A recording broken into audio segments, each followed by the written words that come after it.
की पुकार है, ये भागवत का सार है कि युद्ध ही तो वीर का प्रमाण है।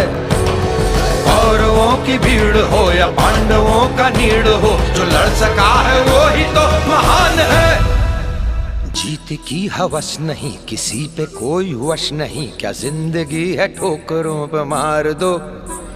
मौत अंत है नहीं तो मौत से भी क्यों डरे, ये जाके आसमान में दहाड़ दो। आरंभ है प्रचंड, बोले मस्तकों के झुंड, आज जंग की घड़ी की तुम गुहार दो। आन बान शान या की जान का हो दान, आज एक धनुष के बाण पे उतार दो। आरंभ है प्रचंड।